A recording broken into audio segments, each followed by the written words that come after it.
So welcome back to the channel. I'm out today to look at whether the new Scott Addict Gravel bike can be both a gravel bike and a road bike.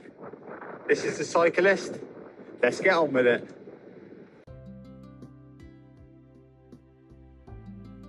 So I decided today to head outdoors and take the Scott Addict Gravel 10 for its maiden voyage, having had it built up.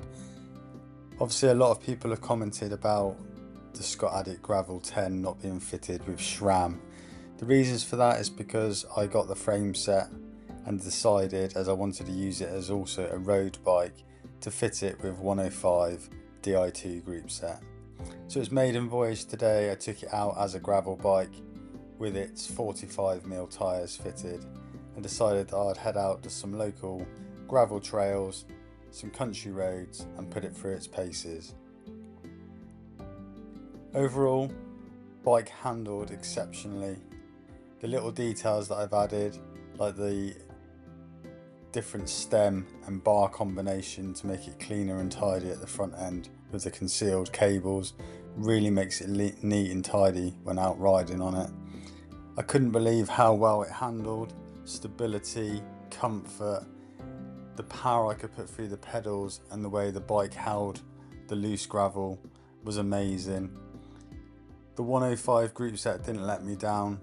With currently a 50-34 front chainring and an 11-34 cassette is how I've set it up. The reasons for that at this time is that I'm heading out to Tenerife on a training camp and decided to have the extra gear in for Mount Tady was going to be in my favour. But when I get back from that trip, it will have a 52-36 front chainring put on, as I will be using it more out on the road. So the point of this video was to look at whether or not this Scott Addict Gravel could make a really good road bike. I did own the Scott Addict 20, which I did a review on previously on my channel, which again was fitted with 105 Di2 group set. So having this Addict into the range, the Gravel Addict, the actual geometry isn't much different to the Scott Addict 20, the Endurance Addict. So looking at it, I decided to go for this option so that I can chuck in the gravel wheels if I want to go out on the gravel trails or a little bit more off-road, or even just a ride out with my 6-year-old son. This would be more in my favour to have a gravel bike than a road bike, because this is the sort of area that I would take him out on a ride. So handling wise, it was really exceptional out on the road, not only when I was on the gravel but also when I took it on some tarmac. It still held its own. It still delivered power, performance and speed.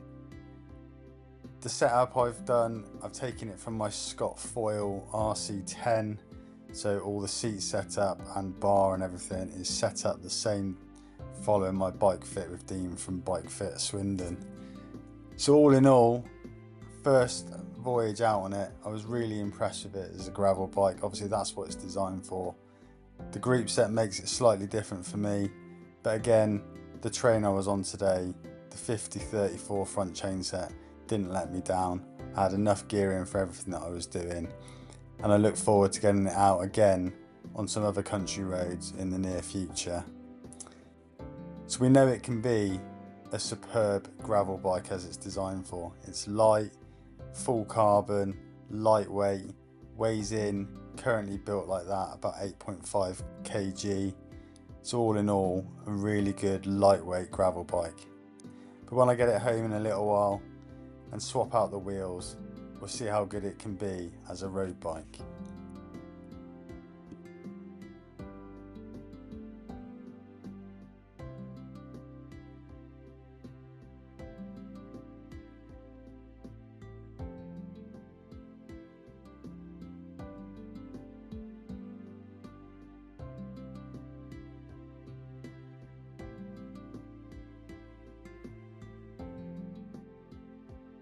So here we go then, transformation complete.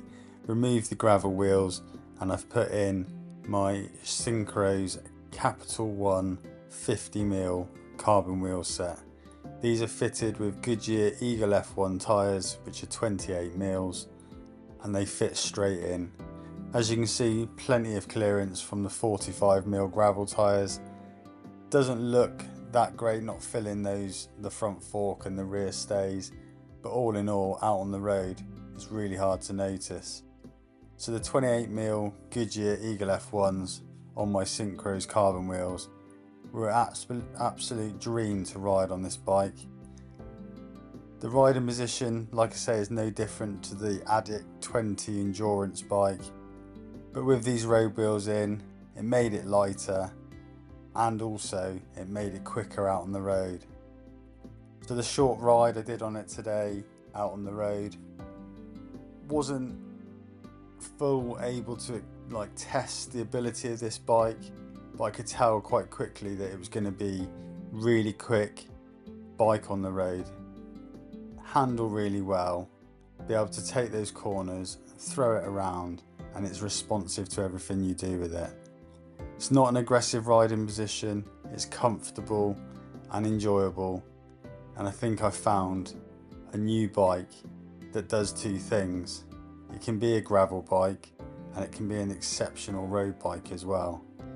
So has the gravel bike taken over the endurance bikes? In my opinion, yes. There's no need to have a gravel bike and an endurance bike in the garage anymore. I'm quite happy that I've got the new Scott Addict Gravel 10, which I can use as a gravel bike and a road bike with these 50mm carbon wheels in it. And if I want some out and out pure aero, then I've got the new Scott Foil RC10 as my out and out aero bike.